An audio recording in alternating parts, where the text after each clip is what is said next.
Hey Tim, look at this. Needs work. Hey Tim, how about this? Still needs work. Darn it. How about this? Nice, high five.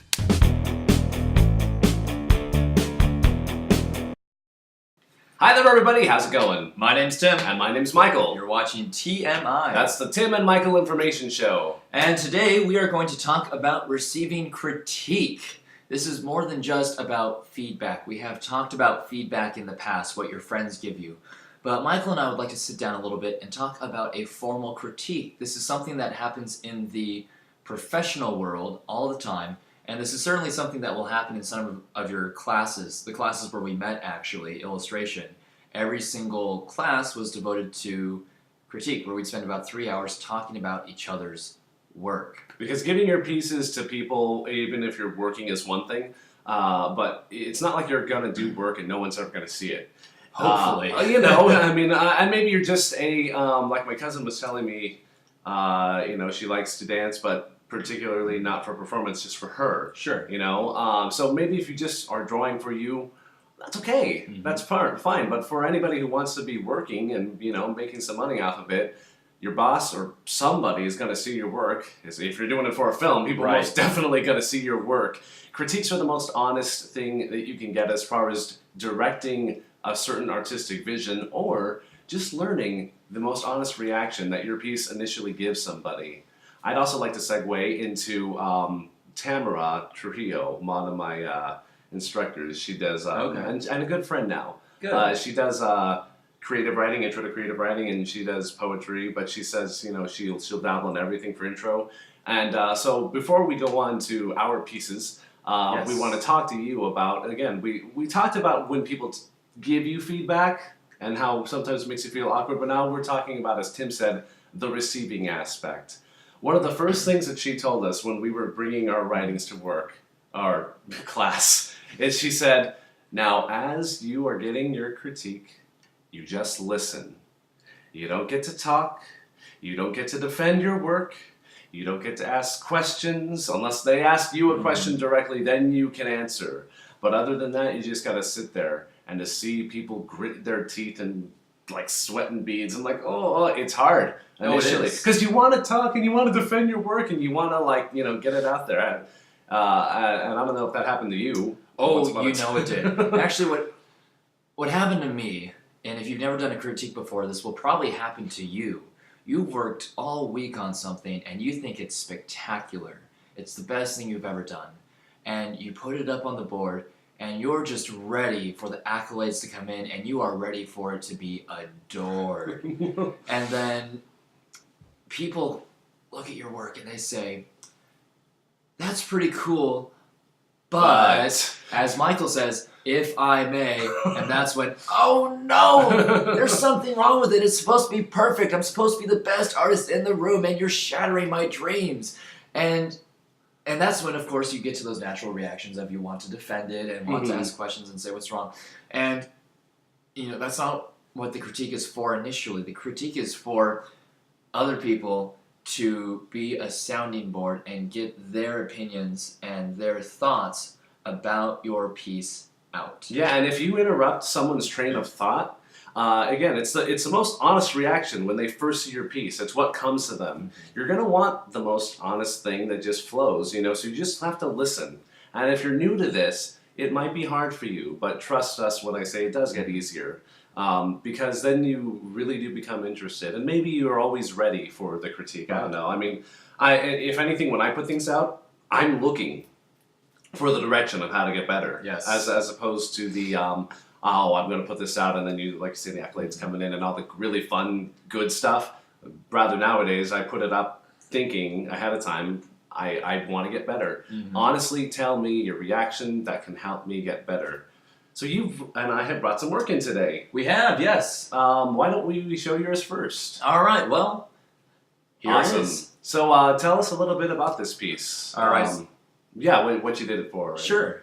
Well, this is a piece I did for a contest that unfortunately I did not meet the deadline by, so it did not get submitted. Mm-hmm. But it was for Disneyland, and the idea was to simply illustrate what you find most memorable about the Disneyland Resort, which is such a broad premise that really can paint anything at Disneyland, and it qualifies. But one of my favorite things about Disneyland is just the interaction between the people there and the people who work there and the people who come to visit. Those are just absolutely stellar.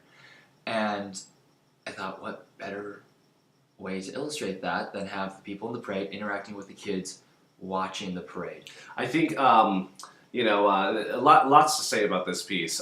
Immediately when I saw it, I remember the first time you showed it to me, the first words out of my mouth was, "Oh, the parade!" And I smiled, and we're leaving it up there so you guys can look at it while we're talking too. So you can do your own mental critiques. Yeah. Please. Before I get to, that, I just want to say, technically, I will say, you and I have talked a lot about, vanishing points and horizons and whatnot. There's maybe a little bit of something going on in there, where I could show you if I were to take some tracing paper over your actual piece, but I can show you where your horizon and everything could probably be fixed in the back, where that curve is going. That can use some tweaking. Also, I've noticed even within a year, your brush strokes are getting tighter. I remember watching your piece from the illustration class that you did about the quad. Right. Your brush strokes from here to now are just getting better, and that's going to come with time. So all of that technical stuff aside, my first initial reaction, I think, was hopefully what you were achieving. I knew exactly what it was supposed to be, and the thing is, I smiled. It made me connect, and there is something about the energy with those parade guys, and I've seen those guys a million times, and I've seen the kids and how they react to it, and you've captured that moment. If there's any objective that you were going for, that really sings through. And I don't even think you need to worry about contrast so much in your value scale. I mean, the darkest stuff is on the guys themselves, but maybe that's okay that the kids are a little bit subdued because, after all, the focus of the street is the parade. Right. And that is what I have to say about that. Perfect. Well, and to give you at home some context, since you weren't here when we did the show and tell earlier, I expressed concerns to Michael that perhaps there wasn't enough contrast in there in some areas on the characters that was fully defining them and possibly making them as full-fleshed as they could be or as set out as they could be. So that's where they came from. But you bring up a good point. Oh, well. Absolutely. God, we give you an applause for bringing in your work. Well, thank you. All right, well, let's take a look at Michael's piece, because Michael's got some work up there. Can I do this? Yes, you can. And bam, awesome. Oh, wow, you got the panorama going, too. Nice. Yes, I You am. need both hands for that. So what we're looking at is actually a few different pieces, and this for me is my year in working digitally. About a year ago was the first time that I ever got to work on a Cintiq, and that was with our bud Matt Franklin. I want to give a shout out to you out there. Hello. If you guys can find his work, phenomenal dude. Support him. And he let me get on a Cintiq. And I didn't know what it was, and I didn't know that I was working on Sketchbook Pro at the time, even though I know that now. So the thing you're seeing You too, were walking with gods. it was, and he had the big screen too. Woo! And wow. I think that 24 inch, 22, 24. Grief. And so the first thing you see, and I'm actually going to throw up another piece in a second, but the first thing you saw was the first thing I ever did, and this is my character, Corey. And it was really, really scratchy. And then through the year, the middle two are pencil sketches that I actually scanned in and colored in Photoshop. The very last piece you're looking at is actually not quite done because I actually started it up a week ago. And it's actually part of a full page of characters for the cartoon. And that was completely drawn digitally. That is drawn in Sketchbook Pro with the lines, and I've started to color it in Photoshop. And so what I wanted to show was just kind of my year in working digitally, and that's kind of what this little montage is about. All right, so Michael's been doing this piece over the course of the time I've known him, and it's really exciting to know artists for a period of time, because you watch how they improve and just get better and better and better. And there's already a marked difference between your first piece and your second piece, not just in the style and your execution, but the fact that you took that second piece all the way and actually applied more value and a little bit of color there, so it's a bit more full-fledged. Judging by your middle pieces too, your ability to work and value has improved and gotten much more subtle. There's not quite as much contrast on your first value piece as there is on your final, which actually works really well. Again, it's a lot more subtle, and it gives it a more organic quality, which is really nice, and it feels a little more reflective of how light would actually work. And I remember one thing you were saying to me when we looked at this earlier. It's your lines have gotten a lot cleaner and a lot tighter, and you at home probably won't be able to tell between the first and the second piece, but if you look really closely on that first piece, the one that's all sketched out, it's very, very, very sketchy, like Michael said, and then you get to the final, and not only are the lines cleaner, but you also have a really great line weight going on that doesn't draw attention to itself and captures the form perfectly. So it reads a lot better. Not to mention, again, like you were saying, the anatomy is a little more. It feels a little more right. It's again one of those subtle things. So you've had a good feel for people for a very, very long time. But I can tell that even just being in Marshall Vander's class, salute to Marshall, and learning about how the body is built and structured and proportioned, that you're really mastering exactly where those curves fall and how they fall and how big or how small they are, and getting a much better feel for that even in a cartoon. So yeah, job well done. Thank you, sir. Thank you. You're welcome. Okay. So yeah, guys, what you just saw was us kind of giving ourselves a little critique, and hopefully we did a good job of setting the example. I hope so.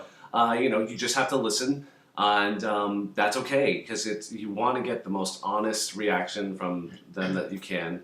And even as we're going through, I can see some things that I can fix, some lines, but maybe if you feel like, oh, I want to fix that, go back and fix Right. it. There's It's always nothing wrong with that. Exactly. There's nothing wrong. Go back to our other episode about not being afraid of the redraft. We should probably do in a year another redraft episode. And just talk Absolutely. about, and see where we are. So hopefully this helps you a little bit with where to go with critiques. And hopefully it doesn't make you so nervous, to receive them. And you'll just take it with, stride. And it really is there to help you. It's there to help you improve. Because some people do plateau. Phil was talking about the other day that some people just kind of are good. They hit a point and then they kind of just stay there. I'm always hoping to get better. Marshall's whole thing about, I'm not as good as that person as I can try, but I can try. Mm-hmm.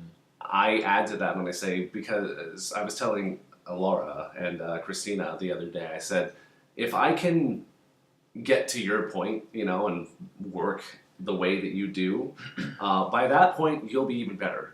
So I'm going to forever be chasing the dragon. You're always chasing, and they always have somebody that they're chasing. It's a never-ending cycle. Mm-hmm. But we're all having fun, and that's what matters. So thanks for tuning in for this episode, and hopefully, like we said, this prepares you better for your future critiques. Go get them. Hey guys, if you would like to reach Michael or myself, you can shoot us a question or a comment at tmi.art.productions@gmail.com. Wish upon a star, your dreams will come true.